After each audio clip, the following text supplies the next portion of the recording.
C'est une exclusivité et c'est seulement ici. Et bonjour chers auditeurs et lecteurs, bienvenue sur Radio Capitole. Comme d'habitude, une interview exclusive, une nouveauté. Aujourd'hui, nous recevons l'association ARPD, de l'assistance et recherche des personnes disparues. Nous sommes avec Pascal. Pascal, bonjour. Bonjour. Vous allez bien ? Oui, très bien, oui. Alors, première question, qu'est-ce que l'assistance recherche des personnes disparues ? Qu'est-ce que votre association peut faire dans le cas des personnes disparues ? Alors, la RPD, c'est une association qui a 15 ans d'existence aujourd'hui. Alors, elle aide des familles qui ont un proche qui a disparu, tout simplement, comme le nom l'indique. Alors, majeur, mineur, vous vous occupez Les deux. Les deux. D'accord. Vous assistez les familles ? Oui, on écoute les familles, on écoute, on les conseille, beaucoup de conseils, beaucoup d'écoute surtout. Il y a des conseils psychologiques, juridiques ? Oui, de toutes sortes de conseils, de toute façon. Et puis tous ces conseils sont valables tout au long de la disparition de la personne. Donc on évolue aussi avec les disparitions, avec le temps qui passe, les jours qui passent, et on conseille les familles au jour le jour. Alors aujourd'hui, votre association compte 60 adhérents. Vous aidez les familles de disparus. À combien estimez-vous le nombre de disparitions en France de mineurs, puis après de majeurs ? Alors les disparitions de mineurs, c'est environ 60 000 disparitions en France, voilà. Et les majeurs, 10 000 à peu près. Généralement, il s'agit plutôt de fugue ou d'envie pour les majeurs de disparaître et de ne plus donner signe de vie, ou il s'agit de disparitions jugées inquiétantes auxquelles vous aidez justement ces familles. Alors déjà pour les mineurs, c'est très souvent des fugues. Donc après les fugues de toute façon sont toujours elles sont obligatoirement déclarées. Donc puisqu'il s'agit de mineurs, de personnes vulnérables. Après c'est au niveau des personnes majeures que ça se passe pour les disparitions inquiétantes ou les disparitions volontaires. À savoir qu'il est très très difficile à la base de savoir si c'est une disparition volontaire. Mais une disparition pour moi est toujours inquiétante. Alors, ces personnes majeures, depuis, alors je ne sais plus quelle date, mais les services de police ont reçu pour instruction de ne plus rechercher des personnes majeures. C'est pas tout à fait ça. En fait, donc en 2014, en avril 2014, Manuel Valls a abrogé la recherche dans l'intérêt des familles. Donc cette recherche dans l'intérêt des familles, c'était pas forcément dédié aux personnes à des disparitions inquiétantes, mais c'était comme ça voulait bien le dire, c'était en fait pour les personnes qui recherchaient quelqu'un de leur famille, voilà. Mais ça servait aussi aux disparitions inquiétantes. Et il y avait surtout à cette époque un certificat de recherche qui était vraiment indispensable pour les familles, et maintenant ils ont beaucoup de mal à avoir une attestation pour dire que la personne a disparu. Les recherches s'emploient comment lors de disparition ?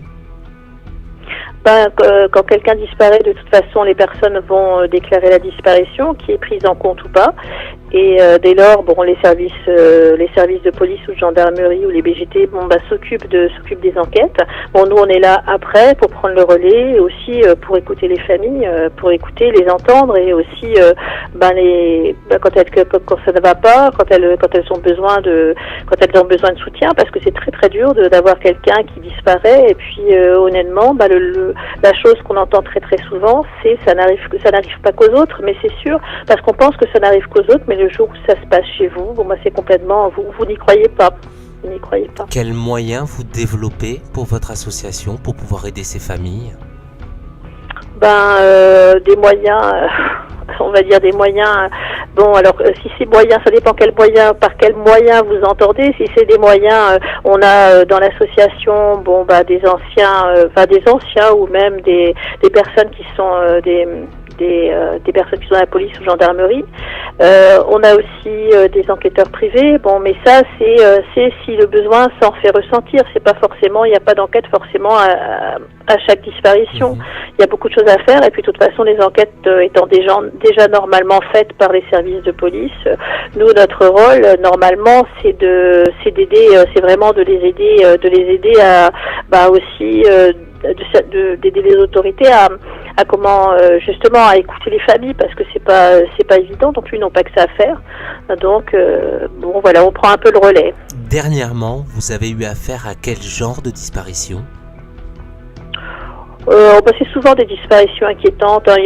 Pour moi, il y a très peu de disparitions volontaires. De toute façon, c'est la personne qui prend son paquet de cigarettes et qui s'en va. C'est quand même. Voilà, c'est pas le cas que le cas de tous les jours. Généralement, quand les gens partent, c'est rarement une disparition qui n'est pas inquiétante. C'est toujours inquiétant de toute façon. Il y a toujours quelque chose derrière une disparition. Pascal, vous êtes actuellement à la recherche des bénévoles. Est-ce que vous pouvez nous en dire un petit peu plus ? Oui, bien sûr, parce qu'en fait, l'association, on aimerait qu'elle marche, qu'elle fonctionne vraiment par un système de maillage sur tout le territoire français. Or, à l'heure actuelle, on a 7 régions de représenter, mais justement, bon, il y a des régions qui sont encore tout le côté, on va dire sud-ouest. Quand j'entends sud-ouest, c'est large, puisque maintenant les découpes géographiques sont aussi très très larges. Donc je parle de la Vendée jusqu'à chez vous en fait, jusqu'aux Pyrénées Atlantiques. C'est très très peu représenté parce qu'on a du mal à trouver des bénévoles. Et il n'y a pas de profil, il y a surtout le fait qu'on est des gens de très très bonne volonté. Et après, nous, il y a des formations, il y a des mini-formations, il y a plein de choses dans l'association pour les aider à monter soit gérer une antenne régionale ou soit une antenne départementale. Voilà. Alors donc dans les départements par lesquels on retrouve l'association ARPD, il peut y avoir des antennes départementales et régionales, c'est ça ? Oui, tout à fait. C'est d'abord régional et après c'est départemental, puisque bien évidemment, après, il y a un responsable régional et après, des personnes par département. Très bien. Pascal, vous êtes la présidente de l'association, on le rappelle. Oui. On peut vous retrouver sur le site internet ? Oui, bien sûr, sur arpd.fr. Et également donc sur le groupe Facebook, et on vous relayez l'information également sur Twitter. Tout à fait, aussi sur Twitter. Oui. Quel message vous pourriez laisser aux familles de disparus ou aux familles qui un jour peuvent se retrouver confrontées à cette disparition, à une disparition ? Un message, il y a beaucoup de messages, il y aurait beaucoup de messages dans ces cas-là à donner, tout simplement parce que justement c'est ce que je disais, c'est qu'on les suit d'un point A à un point Z, mais en fait ce sont des moments tous ces moments-là, il y a 10 phases et des phases psychologiques où c'était extrêmement dur en fait, et des fois j'essaie d'aider les familles en disant surtout il faut pas être là à dire c'est de ma faute, des choses comme ça. Il faut faut vivre la disparition. Je sais que c'est pas facile, mais vivre la disparition au jour le jour, et c'est difficile, mais ne pas si j'ai vraiment quelque chose à dire, c'est de ne pas se culpabiliser. Parce que ça peut arriver à tout le monde, et on ne connaît jamais personne sur le bout des doigts, que ce soit un enfant, que ce soit un parent, un frère, une sœur, on ne connaît jamais personne. Voilà ce que j'ai envie de dire. Donc pas de culpabilité, pas de... Voilà. Pascal, ça arrive malheureusement. Pascal, voilà. Une dernière question. Vous estimez aujourd'hui que la justice manque de moyens ou aurait pu éviter certaines choses dans le cadre du grand nombre de disparitions en France et dans le monde ? Certainement. Bien sûr, certainement. C'est pour ça que ces temps-ci justement l'association parle, on on est dans l'ombre de Nordal-le-Landais pour certaines disparitions qui ont eu lieu sur Chambéry et donc dans tout ce coin-là. Et si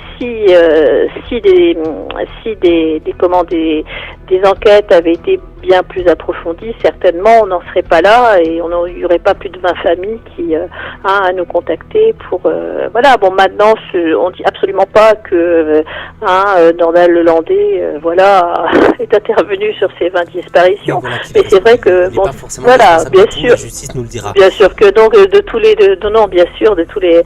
maux de la terre, hein, mais bon, on va dire aussi que les familles, justement, si elles ne le font pas aujourd'hui, alors qu'il y a vraisemblablement des choses qui, comme par exemple la famille d'Adrien Fiorello, au niveau du bornage du téléphone sur Chambéry ce jour-là, si les familles ne le font pas, elles le regretteront toute leur vie, parce que à savoir que quand les disparitions durent malheureusement toute la vie en fait, et qu'on ne retrouve jamais la personne, faut surtout pas qu'il y ait ça, qu'il y ait des choses qui n'ont pas pu être. Déjà, c'est assez difficile parce qu'on s'aperçoit qu'il y a beaucoup d'enquêtes qui n'ont pas été bien faites ou poussées jusqu'au bout.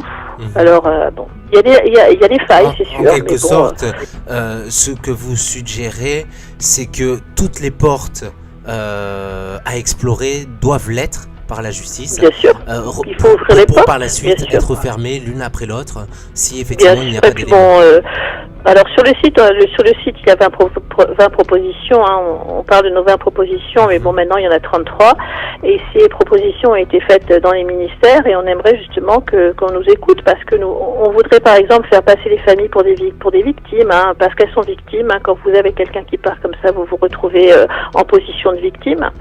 Et il y a beaucoup de choses à faire. On a fait 33 propositions, ce n'est pas pour rien. Je dis pas qu'elles sont toutes. On ne demande pas à ce que les 33 soient vraiment pris en compte, parce que bien évidemment on sait très bien que l'argent aussi, l'argent manque partout, et ça, c'est comme ça. Mais on aimerait quand même que certaines soient vraiment prises en. Il y a des choses qui sont faisables, qu'on pourrait faire. Bien sûr, il y a bien sûr des choses qui sont faisables, et ça fait longtemps qu'il y a des choses qui sont faisables. Non, voilà, maintenant il faudrait peut-être un peu plus nous écouter, parce que il s'avère que effectivement, avec l'affaire Le Landais, on voit qu'il y a des failles. Et ce n'est pas d'aujourd'hui, hein, nos propositions, elles ont déjà 3 ans. On les promène de ministère en ministère depuis avant, dans le gouvernement précédent, on les a présentés aussi. Là, on les représente à nouveau, mais il faudrait aussi peut-être en prendre compte, puisqu'il s'avère qu'on n'a absolument pas tort. Hein. Ça se corrobore aujourd'hui. Pascal, la dernière question. Dans le cas où des personnes auraient des indices ou des choses à dire dans le cadre de différentes disparitions, est-ce qu'elles peuvent vous contacter? Est-ce que vous garantissez l'anonymat ou quelque chose? Complètement. Ouais. On écoute, on est là pour ça. C'est que ce soit des enquêtes ou des dossiers que l'on a, ou absolument pas, hein, ou d'autres dossiers. La porte est toujours ouverte. Il y a toujours une ouverture pour avoir des informations. C'est un plus. Hein, de toute façon, il y a des gens qui parfois n'osent pas parler parce que des fois c'est la peur tout simplement de l'uniforme. Hein. Ça on comprend aussi. Pour X raisons, nous la porte est ouverte de toute façon. À n'importe quelle information, au contraire, et puis de ne pas se dire c'est une petite chose, hein. Faut toujours que tout soit vérifié de toute façon. Pascal Battani, merci. Vous êtes présidente de la RDP. Non, pas la RDP, la RPD. La RPD, pardon, excusez-moi. Assistance recherche des personnes disparues. Oui. Pascal, on vous remercie. Donc, on peut vous contacter par l'intermédiaire du site internet. Bien sûr. Voilà. Oui. Vous êtes à la recherche donc de bénévoles régionales qui puissent potentiellement ouvrir une antenne régionale et départementale, ce qui serait un plus pour votre association, mais surtout pour les familles des disparus. Bien sûr. Je vous remercie. Vous serez les bienvenus. Je vous remercie. De rien. À très bientôt. À bientôt. Au revoir. Les amis, les auditeurs, les lecteurs, c'est une information pour vous, et c'est Océane qui nous le dit. L'info sur le droit de la famille et des enfants, c'est sur radiocapitole.fr. Vous pouvez aussi télécharger notre application Radio Capitole sur Google Play et Apple Store. Le message est passé? Alors rendez-vous vite sur Radio Capitole, ainsi que sur nos applications officielles Google Play et Apple Store.